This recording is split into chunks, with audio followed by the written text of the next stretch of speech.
I'm not going to ask you to answer out loud, but just by raising your hand, who here has friends? Go ahead and raise your hand. If you have friends, go ahead and raise your hand.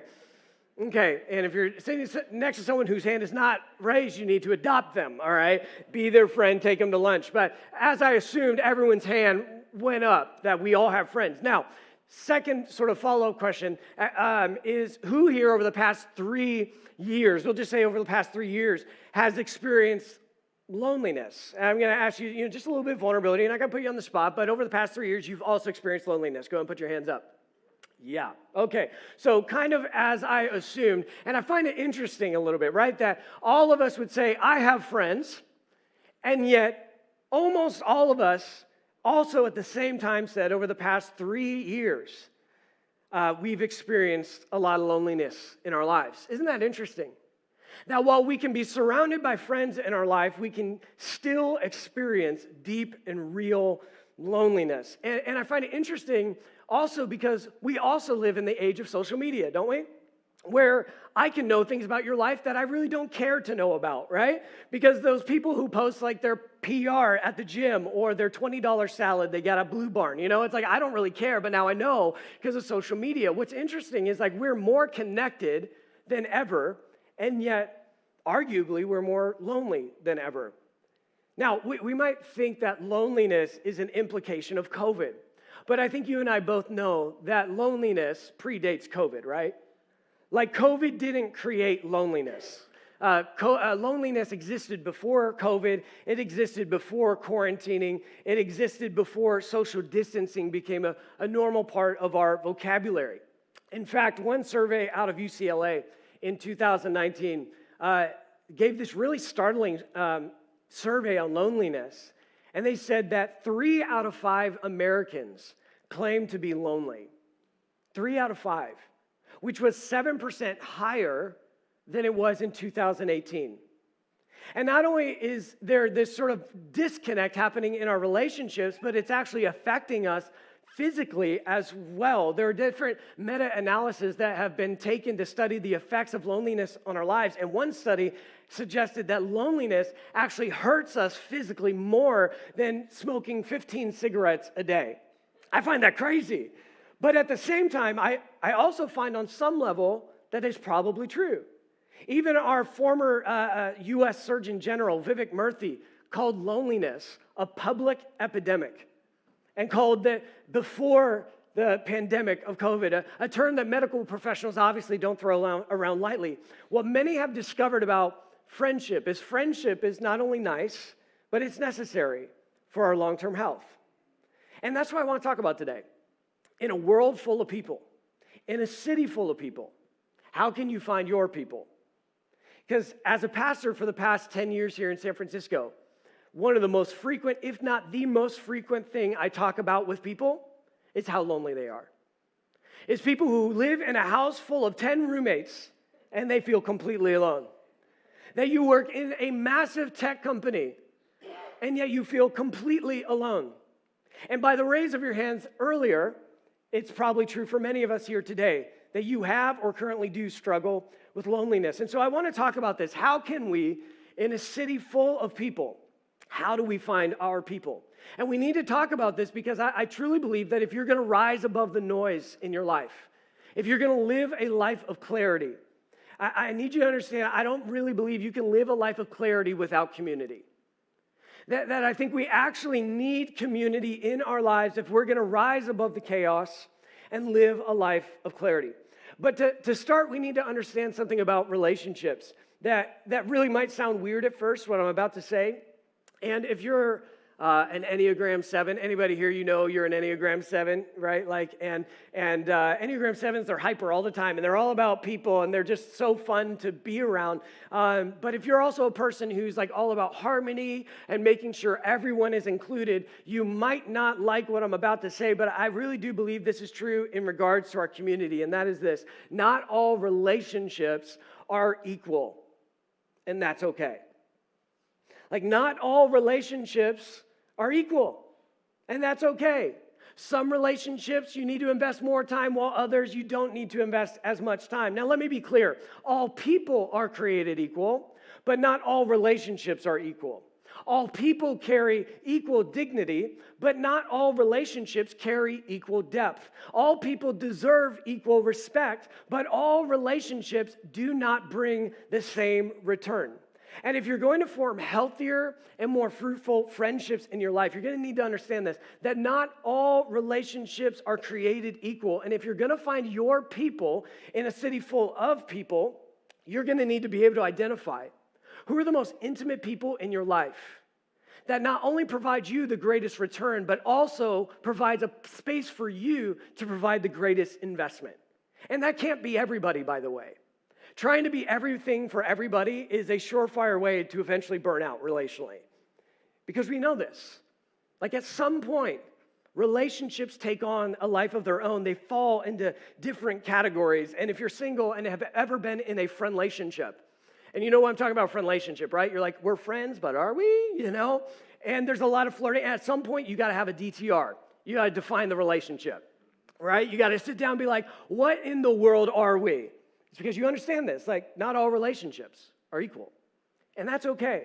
In fact, I would argue the sooner you can embrace that, the sooner you can be intentional about investing in those that God has put around you in the most intimate circle of your social network. See, I don't want to teach a message today that is all about, hey, if you want to find your people, then you need to find as many people as possible and surround yourself with them. To Abby's point, I don't think that will lead you to the deep relationships and friendships you're looking for. If finding more people was the answer to deeper friendship, then all of us would have deep friendships. We're surrounded by numerous amounts of people each and every day, and we have access to people anytime, anywhere, thanks to social media. So it's not about finding more people. It's actually, I would argue, about finding less people that you actually want to do more of life with. It's about finding less people that you actually want to do more of life with. And if you don't think this is true, then take Robin Dunbar, who is an Oxford University professor, author, anthropologist, and psychologist. Take his word for it, because he did an entire study on this very topic. And what he found was so interesting, and I think so compelling for our community and our relationships here today. In the 1990s, Robin Dunbar discovered something about the average human's capacity for relational networks. And what Robin Dunbar discovered is that the average human being can have a cognitive limit of 150 people in their stable social networks. What he would say is these 150 people are the people that if you ran into them at the bar or a restaurant, you can have a drink with them. It wouldn't be awkward. Like they're kind of in your network. They're family, they're friends, they're coworkers. But he suggests that the cognitive limit that human beings have for stable, that's a key word, stable social relationships is about 150 people. And this can fluctuate a little bit depending on the personality and your life experiences, but the average for human beings is 150. And the way he discovered this is he was first studying the neocortex of animals, apes, and discovering that their neocortex determined how many people or how many other animals they could have a relationship with in their network. And so he thought, what if we use the same theory with human beings? Could we discover how many friends or social network relationships we could have as humans? And what he found is that when you look at the neocortex of human beings, the average kept coming back to 150 people. Now, that might sound crazy. That you might even be like, no, I have way more than 150 people in my life. If you go to your Facebook or to how many people you follow on Twitter or whatever, you may be like, obviously, I have way more. But it's about stable social relationships. People that know you by name and you know them by name and you know where they fall in the network that you have. And he says the number's probably around 150. Now, what's interesting is that history has actually validated what is called the Dunbar's number. Robin Dunbar's number. And throughout history, we see it again and again. The average number of Facebook friends for people in America is 150 and 200 people. A study over 1 million Twitter users found that people, on average, maintain stable relationships with 100 to 200 users. The average number of Christmas cards sent per family is 155. And according to the wedding network, The Knot, the average wedding size is 148. When an NFL team wins the Super Bowl, 150 rings are distributed. Modern military companies stop at around 150 people. And if you go all the way back to 6000 BC, the average Middle Eastern village was 120 to 150 people. And even in the 1800s, the average English village was 160 residents. Again and again and again, as you look throughout the course of history, you find that the average stable social network that we as humans can have is 150 people. Now, obviously, Dunbar isn't suggesting that you need to be best friends with 150 people. And some of you in the room can breathe a sigh of relief. You're like, thank you, Lord. That sounds like the most stressful idea possible. But these are 150 people that you simply have maybe a surface relationship with, but within that 150, it gets deeper and more intimate. What he found is of your 150, 50 people will be what you would call friends. And we put this graphic on the screen. 50 people would become your friends. These are people that you would see once a month. You go out to lunch with or you catch up with on a pretty regular basis, but not like all the time, and that's okay. 50 people, on average, you'd have friends. And of the 50 friends, you would have 10 to 15 who are really good friends. Dunbar calls these sympathy friends. Like they would maybe be one of the first ones that show up when you're going through something. Like they're close enough to your life that they know when you might need help, but they're not necessarily people you're talking to each and every day, because that space belongs to the innermost circle, which is made up of 3 to 5 people, which is your best friends. These are your best friends. These are your ride or die people in your life. You know, these are the people that at your worst, they will always believe the best in you. And he says, of the 150 people, you will likely only have 3 to 5 who would fall into that category of best friend. Now he says, as you age and as you grow older in your life, your friends will cycle through, right? And we know this. If you looked at birthday pictures from the past 10 years, you would see some people are still there at year 10 and some people are no longer maybe a part of your life, no longer within that circle. That's just sort of how it works. In fact, Dunbar's studies suggest that in your 20s and 30s, really when you're single, he suggests that you churn through your friends a lot quicker. But when you start having kids, all of a sudden your social network stabilizes, which if you're a parent, you know why, because kids kill your social life. So your social life just goes away completely. And all of a sudden your community really begins to stabilize. But one thing that I found to be really interesting is that he said, even though you will churn through your friends throughout the years of your life, the number will stay pretty much the same. Meaning this, if you add somebody to your innermost circle, you're not just going to go from 5 to 6. You're going to stay at 5. One of your previous 5 is about to get bumped, right? And some of you, you know what that feels like. Have you ever had a really good friend get married? And you were really good friends with them, and then they got married, and their husband had some really good friends, and you had a couple really good friends, but then all of a sudden you're like, ever since you got married, our friendship completely changed. I have bad news. You have been bumped. You did not fit within their neocortex. There was not enough room for you. See, Dunbar's saying that at the end of the day, your network of those who are your best friends will stay relatively the same. And why are those relationships in the innermost circle so important? And so we need to talk about that. Why is it so important? Because while those on the outermost circle, your social network, your 150 people, while they might know you, those in the innermost circle, the 3 to, let's say 15, but really you're 3 to 5, they don't just know you, they see you. And you know the difference, right? You know when you're with somebody who knows you, but they don't really see you. And you know when you're seen by somebody and you're safe in that relationship. See, there's something so drastically different between what you experienced with those in the 3 to 5 range compared to those in the 150. And if social media has taught us anything, it's taught us that this is true. That we can be known by so many people and still be so lonely because we're seen by nobody. Maybe this is why social media is so exhausting, by the way. Like maybe it's so exhausting because we're actually giving the accessibility that would typically belong to our innermost circle, to a wide range of people to see every aspect of our life. They have this massive accessibility without any of the investment. And so you're always trying to put on this front and this image for this wide group of people that really don't see you. They see your picture, but they don't see you. They see the filter, but they don't see what's behind it. Maybe that's why social media is so tiring. It gives you the illusion of close community without the investment of close community. Are you with me? And so I want to spend the rest of our time talking today. How do I find my people in a world full of people? And I want to look at a story in the Gospel of Mark. And in this story in the Gospel of Mark, you have two groups of people. You have a crowd and you have a crew. You have a crowd who is in the presence of Jesus, but what you will see is the crew, this smaller crew of friends, actually encountered the power of Jesus in a way they had never known was possible.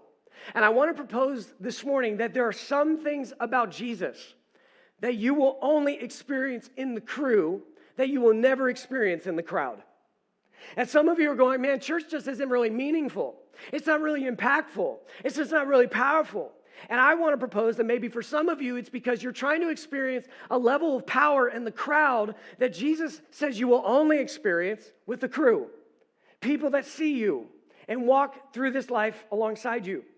In fact, Jesus said himself that where 200 or 300 gather together as my followers, I am there among them. Now you need to double check that because Jesus doesn't say that at all. What he does say is where 2 or 3 gather together. He says, where 2 or 3 gather as my followers, I am there among them. Now, I've typically always heard that verse as a verse used to tell people that they need to go and be a part of the crowd on Sunday. I'm not sure that's Jesus' point. What if instead Jesus isn't inviting us to the crowd, but he's saying how important the crew is? That when you have a couple people, a few people around you, that innermost circle of friendship and relationship, that it's then that you experience something sacred and mysterious and beautiful. I think that's maybe what Jesus is getting at. I say this often at our Belong event once a month, and I mean it wholeheartedly. As much as I love standing up here and teaching, 20 years from now, you won't remember this sermon. But what you will remember are the people you shared life with. That the relationships that you have, and especially those in the innermost circle of your community, those are the relationships that have the ability to change the trajectory of your life. What if Jesus is actually inviting us to find intimate relationships because it is in our crew that we discover something that we could never encounter as a part of the crowd? So let's look at the story in Mark chapter 12. It's a story that if you've been a part of the church world for a while, you've probably heard it a few times. But it's Mark chapter 12, starting in verse 1. It says this: when Jesus returned to Capernaum several days later, the news spread quickly that he was back home. And soon the house where he was staying was so packed with visitors that there was no more room even outside the door. While he was preaching God's word to them, 4 men arrived carrying a paralyzed man on a mat. They couldn't bring him to Jesus because of the crowd. So they dug a hole through the roof above his head. And then they lowered the man on his mat right down in front of Jesus. Seeing their faith, Jesus said to the paralyzed man, "My child, your sins are forgiven." And if you read the rest of the story, the paralyzed man is healed from his paralysis. He stands up, and in front of a stunned crowd, he walks out of the house.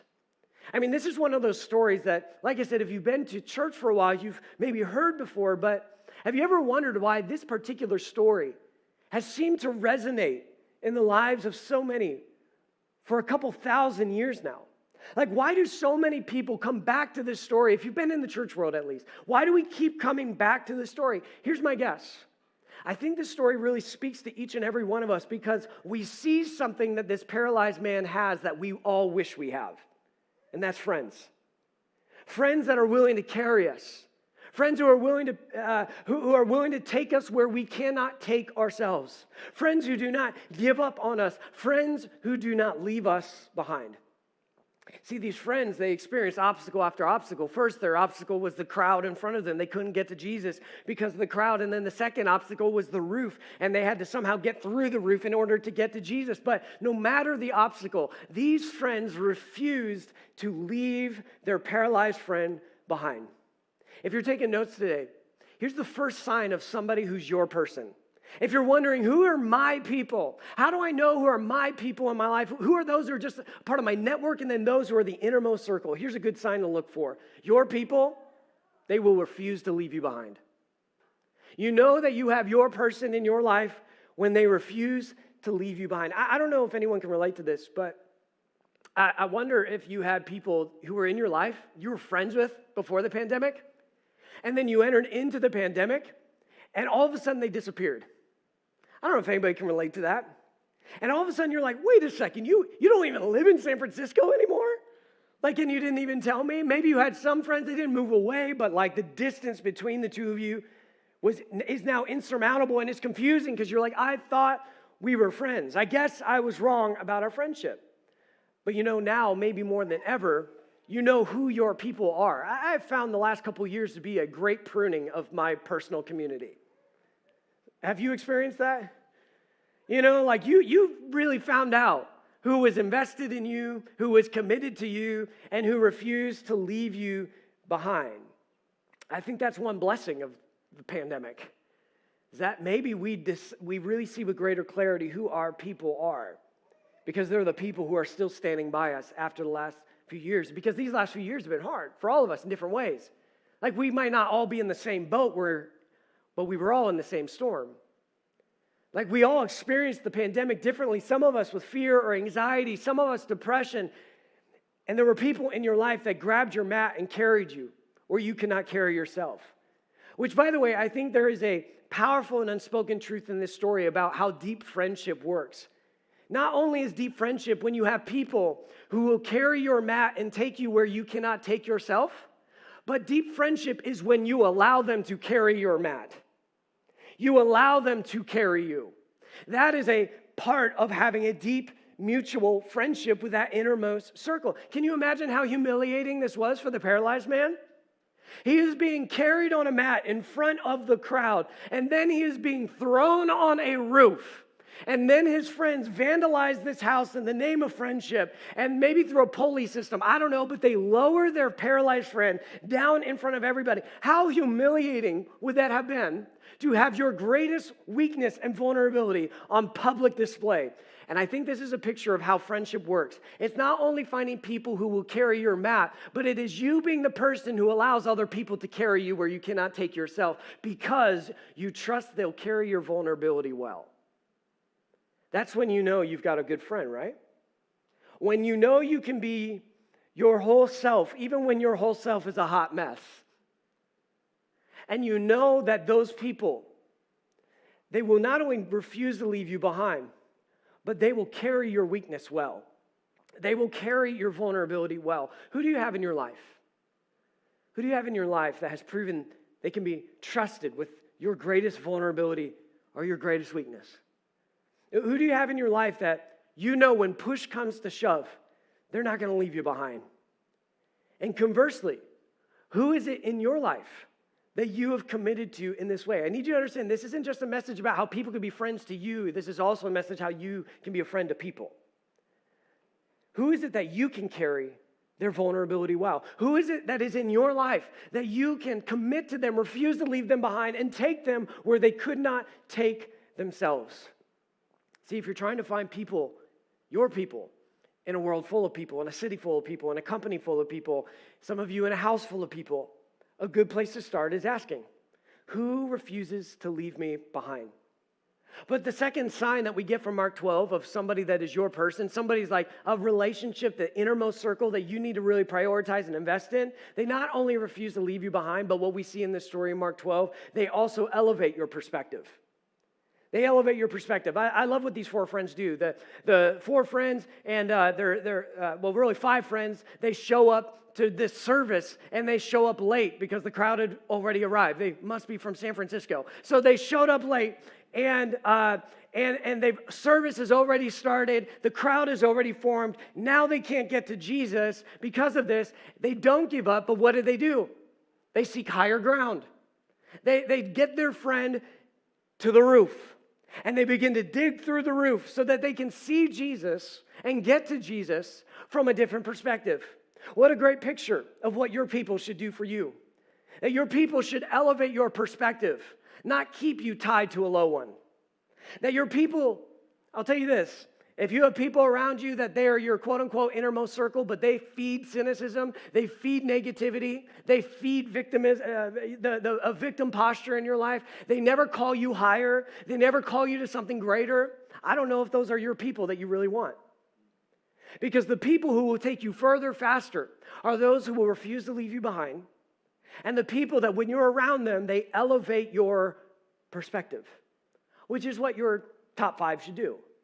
This is what that innermost circle should do. This is what Solomon, supposedly the wisest man, at least according to Scripture, that has ever lived, Solomon, he says at the end of his life in Ecclesiastes, he says in chapter 4, verse 12, he says, a person standing alone can be attacked and defeated, but two can stand back to back and conquer. I love that image. That when you're alone, you're only going to be able to see so much. But when you fight back to back, it allows you a more robust perspective in your life because the other person can see things that you cannot see when you're in the middle of the battle. And that is what your people should do for you. That is what, not the crowd, but the crew should do for you. That they should be your seeing eye human when you cannot see for yourself. And sometimes that means, like the paralyzed man had to allow his friends to do, you're going to have to allow your friends to push you and pull you and take you to places that you maybe don't want to go on your own or cannot go on your own. But they see something you don't see. They know something that you don't know. And you've trusted them to carry you well. But you now also trust them because they always elevate your perspective. Who in your life elevates your perspective? Who's the person in your life that refuses to let you settle where you are? Who is it in your life that asks the best questions? Who is it in your life that constantly calls you to your highest calling instead of allows you to remain in your lowest moment? See, your people, they will refuse to leave you behind, but they'll also elevate your perspective. But here's the third thing we see, the third sign of somebody who's your person, is they believe for you when you can't believe for yourself. Is that when you have those moments where you don't have the faith to move forward, they will have the faith that you don't have in that moment. I love this part of the story, and it's so subtle that maybe you missed it. It's so subtle that you could have read this story multiple times, and maybe this one moment didn't do anything for you, and yet I think it's so significant in finding your people. We see it in verse 5 of Mark chapter 12. After the friends drop their friend in front of Jesus, do you notice what Jesus says? He says, seeing their faith. Everyone say their faith. Seeing their faith. He didn't say seeing the faith of the paralyzed man, seeing the faith of the single person. Jesus looks at this crew of friends and he says, seeing their faith. Jesus said to the paralyzed man, my child, your sins are forgiven, and then he was healed. Seeing their faith, meaning the collective faith, was a part of the equation of this man's personal healing. When he saw their faith together, Jesus responded and did a miracle. I'm truly convinced that there are some miracles that will only happen when you live your life in community with others that are committed to you and you're committed to them.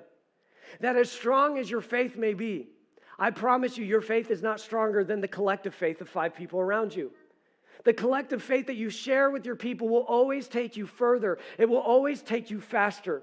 In fact, this may be why some of you, you're stuck in your faith. For some of you, why it seems like you have not grown much in your faith over the recent maybe months or maybe even years, because you're doing it alone. You're trying to grow all by your own. You've fallen for the lie of a personal relationship with Jesus. Do you know that is not anywhere to be found in the Bible? That phrase, that you would have a personal relationship with Jesus, not in the Bible. That was something that came really to our vernacular during the Billy Graham crusades. This idea of a personal relationship with Jesus. There's nothing necessarily wrong with it unless your personal relationship with Jesus becomes a private relationship with Jesus that you never allow anybody else to walk with you in. You see, when Jesus died on the cross, when he rose again, his vision for the church was not just that we would have a renewed relationship with God, but also we would have a renewed relationship with one another. There's a fantastic book called When the Church Was a Family. I would encourage each and every one of you, if you're interested in learning more what I'm talking about, that the early church, what set them apart more than anybody else, and I believe would set us apart more than anybody else, is not that they were radically individual in their faith. They're like, hey, I'm just growing on my own, my faith, my business. No, it was like, no. When you say yes to God, you're adopted into the family of God, and this family of God commits to walk with you because they understood this. We're better together. We're better together. That our faith goes further, faster when we are in community, when we have a crew of people who are walking with us. Like the proverb says, as iron sharpens iron, so a good friend sharpens one another. The paralyzed man experienced healing because they believed his healing was possible, even if he didn't. I mean, we get no indication that the paralyzed man was like, yes, this is it. But you definitely see that the friends believed this was a miracle that was going to happen, and they were refusing to allow anything to get in their way. Their collective faith got this man in front of Jesus where he experienced his miracle. Do you have people around you who have faith that you don't have right now? Do you have people in your life that have a confidence in the goodness of God that maybe you just don't have right now? Do you have people in your life that just believe God is good and you're like, I don't know if I believe it right now because my life seems anything but good? Do you have people in your life who will be your seeing eye human and believe for you when you cannot believe for yourself, and be confident for you when you lack confidence for yourself? See, if you want to find your people, you got to find people that will refuse to leave you behind, that will elevate your perspective, and who will have faith that maybe you don't have at the moment. And so let's bring this back to our lives here today. I want to wrap up with this. How can you find your people in a world full of people? I want to give you just 3 ways you could begin to work this out in your life. Because some of you will be like, man, that sounds awesome. Of course I want people like that in my life. But how do I go about finding people like that and building those sort of friendships? I actually don't think it's as hard as maybe some of us think it is. But it does require you being intentional. So let me give you 3 things, and then we'll wrap up. The first is this: identify. Identify. I want you to begin to imagine, Andy, if you could go back to the image of the circles, Dunbar's number there. I want you to even begin to imagine this image right here. And maybe after church today or sometime this week, you need to begin writing in the names of people who belong in certain categories. Like who are the people in my life that fall into these various categories? To begin to identify who are those in my life. They could be family, friends, co-workers, whatever. Who are the people in your life that have stayed with you when others have walked away? Who are the people in your life that has elevated the perspective of your life when you couldn't see clearly on your own? Who believes in you and for you when you cannot believe in and for yourself? And if 100 people don't come to mind, that's okay. Don't worry. Your neocortex couldn't handle it anyways. You can't have that many close friends. So if you're more in that 3 to 5 range, that's great. Who are the 3 to 5 people in your life that might fall in that innermost circle? I want to encourage you this week to begin to reflect on that, even now, to wonder, who are the people, and identify who they are. And then I want you to do this. I want you to invite. First, you got to identify, and then you need to invite. The truth is that no relationship is built on accident. You know that, right? Like, that's not mind-blowing. You're like, wow, I never thought of it that way. Like, we get that. But what's interesting is we get that on a head level, but many of us still act like our best friends are going to happen on accident. That healthy community is going to be formed on accident. Like, you didn't get married on accident. You didn't have a best friend on accident. It only happened through intentionality. So the next step is to begin to invite those people that maybe are in that 3 to 5 or 5 to 15 range. Begin to invite those people more and more into your life. This means you're going to need to be humble and vulnerable and allow people not just to know you, but to begin to see you. I love Brené Brown. Any big fans of Brené Brown? She's so good, right? Like, her writings on vulnerability are brilliant. And what she says, if I could sum it up, I'll probably do it poorly, but at the end of the day, you'll never have best friends without vulnerability. Like, vulnerability is the path you must walk if you want intimate relationships in your life. And there's some of you, you're okay being known by people, but you refuse to be seen by people, and then you're wondering why you don't have your people. It's because vulnerability is a path that we all must walk if we want to have those people who are not just people, but our people in our lives. This could look like you. This is going to terrify some of you. This could look like you grabbing a coffee with somebody that falls into this range a little bit and acknowledging them and appreciating their presence in your life. And then saying, hey, I don't know, this might sound weird, but I want to actually get to know you more, and I want to invest in this friendship more.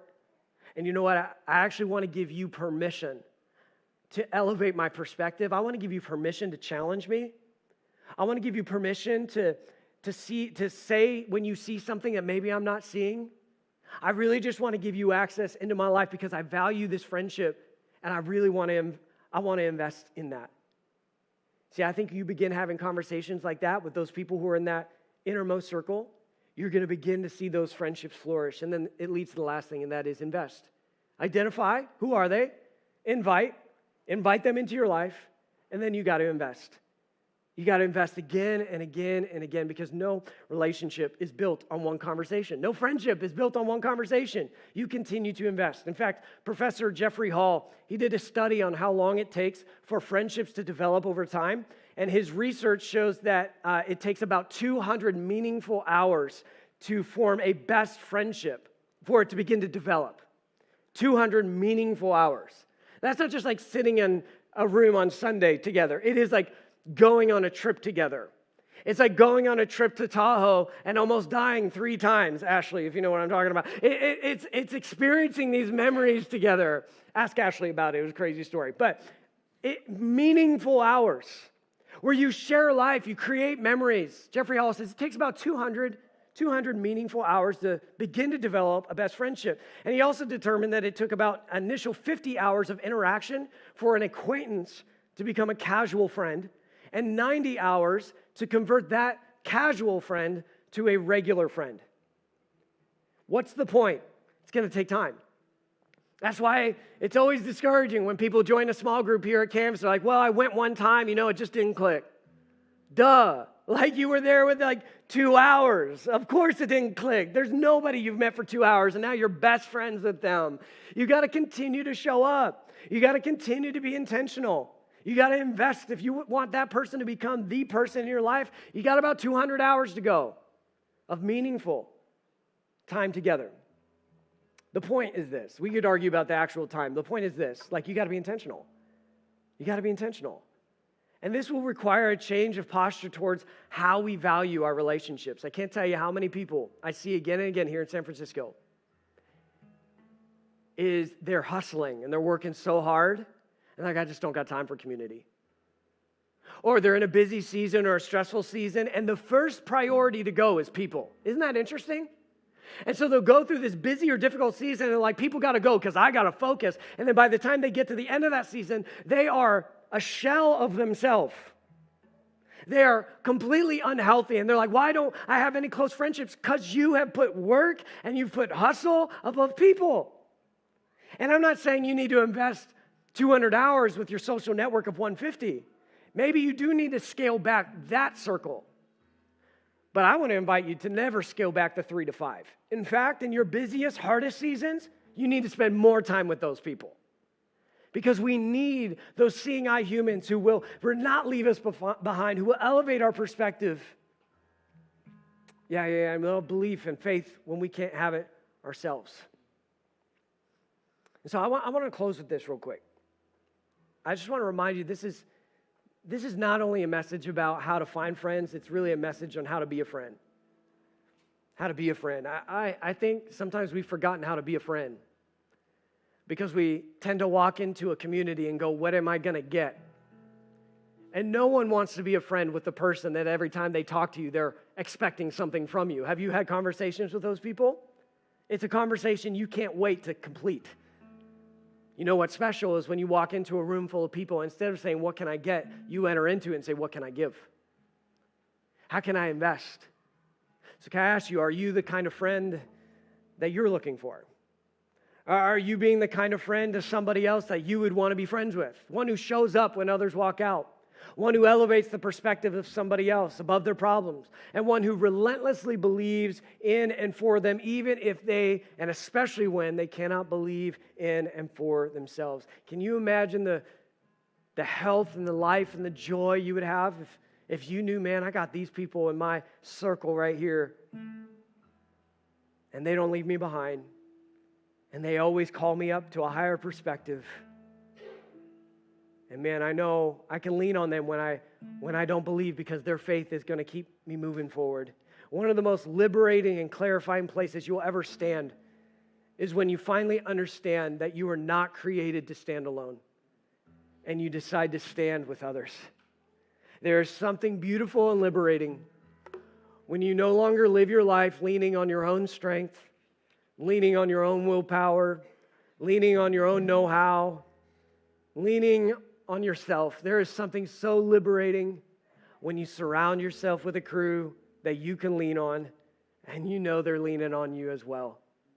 That, to me, that's a life I want. How about you? That's community I want, and I bet you do too. The good thing is that community is closer than you think. It's just time to invest and invite people into that circle of our lives. Let's pray.